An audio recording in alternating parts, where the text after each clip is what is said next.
There are those of us who like to venture to the unexplored, to see the beauty in the strange and unknown.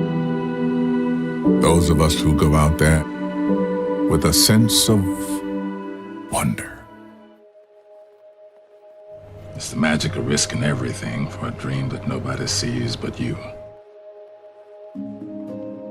Beyond this place of wrath and tears looms but the shadow of the shade. Yet the menace of the years finds and shall find me, unafraid. God, it matters not how straight the gate, how punishment charged the scroll. I am the master of my fate. I am the captain of my soul. I have to remind myself that some birds aren't meant to be caged.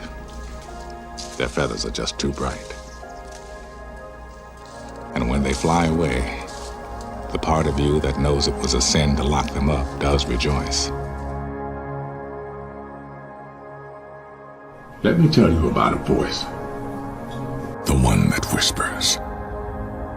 It tells me what's right and what's not, when to leave and where to go. It's not Shakespeare. It does not speak in memorable lines. My inner voice always gives it to me straight. Tells me who my real friends are. When to say yes, when to say no. Whether the person sitting next to me is the one I'll be spending the rest of my life with.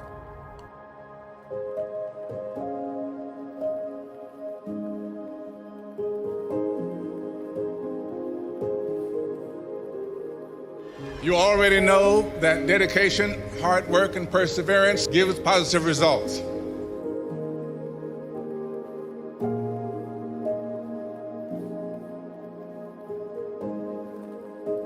Let your instincts guide you.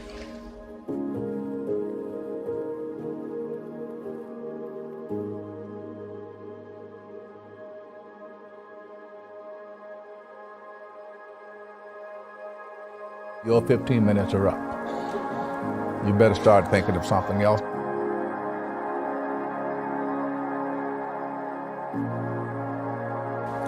What else to do? What do I want to do? I picked a day that I was going to go to the Taxi and Limousine Commission to try and get my license. And the day before I decided to go, I got a call from my agent. Paul Newman is casting, wants to see you. Getting a job is like having money in your pocket.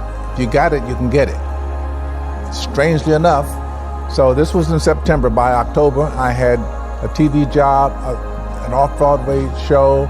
I was directing a play, and I was going to be in January going to do this movie. It was called Harry and Sons. Go figure. What would you do if you weren't an actor? If you didn't make it as an actor, what would you do? I have no idea. I would act somewhere, because I'll die if I don't.